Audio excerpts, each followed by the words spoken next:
I think I understand the southern flights a little bit more than I used to. Uh, Once I understood what ground speed is and indicated airspeed, and once I got that all down, then it made a lot more sense to me. I mean, here's what we have to know, just so you can kind of see where I'm going forward with that, is if you just think of the southern flights and the fact that there is about, I don't know, 2,500 miles is a guess, difference between, let me bring up a flat earth map, just so we can look at it together, but you'll see, oops, that's not what I wanted to do, there we go. And I'll just kind of show you what I'm talking about, because once I kind of realized this, then I was like, oh, okay, I get it now. That's a good one. Okay, so we're going to be looking at this image here. Down. Okay. So when you're talking about Australia to Chile, and we know that Max Egan took that flight, took him 11 and a half hours, and the miles on that flight is 7,000. Okay. So doing that distance, if we get a little calculator here, and we say they went 7,000 miles, and we divide that by 11.5, okay, we get 608 miles per hour, okay, which makes sense. That's about what planes go. We know that, so everything seems to jive, right? Yet, other people have shown that there are, and I guess we could show this too, might as well, while we're here. If we go to earth.nullschool, we're going to figure out if there's any jet streams that those planes could be possibly getting into. Another thing that we've changed, I don't know if people know this, but when you get to this site, it used to be right on the azimuthal equidistant. Now when you bring that up, it actually starts with Australia in the middle. I'm sorry, Antarctica in the middle, which is just funny because it didn't used to do that until flat Earth started being talked about. You have to kind of flip yourself your own little map here. Okay. So when we do this, all of a sudden things start looking a little bit more like they make sense. So we're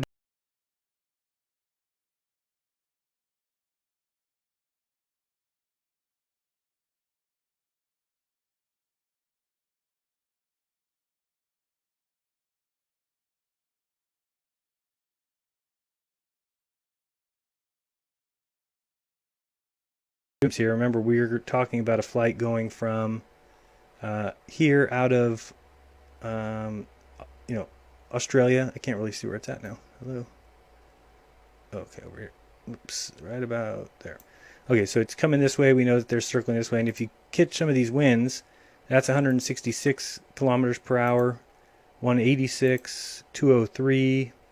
Oops, that's too far. Getting over here, we got 147, 201, and this is like too much this way. Are you there? Okay, and then if you go even higher, so let's go up to the 70 here, then you can see you've got winds at 116, at 100. Okay, so you've got all the, now here even higher, you've got even more. Okay, and this is probably around 45,000 or higher though. But you've got 153, 165, 177, 151. These ones here are flying around. And these are the polar winds. And the southern polar winds are year-round. They're not as variable as the middle is. And so what you've got now is, here's what we got to believe. We just found out that there is definitely air currents going. So what is more plausible? That the plane is going 608 miles per hour and is not having any wind? We just saw that all the wind is going in that direction. So if you believe in trade winds, which everybody should because that's how planes fly and that's how they cut time and that's why planes going generally in an east direction are faster than coming west. So if you believe that, then what is the reason the plane is only going 608 miles per hour? What you have to believe is, let's say that those planes are going 150, or there's 150 mile per hour wind. Well, then you have to believe that that plane is actually going only 450. Because that's what it means when you're being carried by the jet streams, that only can be measured by ground-based tracking or GPS or with known distances. So what I'm trying to say is, if this was actually 2,000 miles longer, okay, so let's say this is a much more vast area, that all you would need to do is get that plane up there and going a little bit faster, and nobody would ever know. Not the pilot, not the people who are tracking the plane, not the people flying in the plane, not the passengers, nobody. Because there's nothing to tell you that what's happening. Basically, we know that they can add that 150 miles per hour to that speed. And again, if you take that, let's just take 150. So if instead of 608, now we add 150, now we've got 758 miles per hour. And then you can times that by the 11.5. And that's just, now you've got 8,717. So now you've got an extra almost 2,000 miles, 1,700. And that's a low estimate. And again, that 11.5 hours is a quick flight for that way. And then going back, it takes 14 hours, which makes sense. We just saw that the jet streams are usually going the other direction. So really just something that I think I've changed my mind on before. I was a little bit confused how that all worked, but now it's like, well, wait a second. Either I have to believe that the plane is going a lot slower than it can go because it doesn't affect the speed of sound when you're being carried by the wind, because the speed of sound, you would break the sound barrier if you're cutting through the wind at that speed. But if you're being carried by any trade winds, you just set the plane to 0.95 Mach and go. So either you have to believe that the plane is going 450 for some reason. I don't know why. No planes go just cruising at 450 for some reason, and then letting the jet streams pull them up to 600. Or the plane is really going as fast as it can, probably 650, plus an additional 150 miles per hour that makes up that distance. Again, the reason this would not be known is because if all they can base it off of is ground speed. So it's basically how much distance is the plane covering in a certain amount of time. Well, if there's a deception there, nobody would know. You just have to accept the fact that the plane is actually going 450, being carried with winds, and for some reason the plane doesn't maximize its fuel efficiency and actually get up in the winds and go as fast as it can. It just feels like cruising.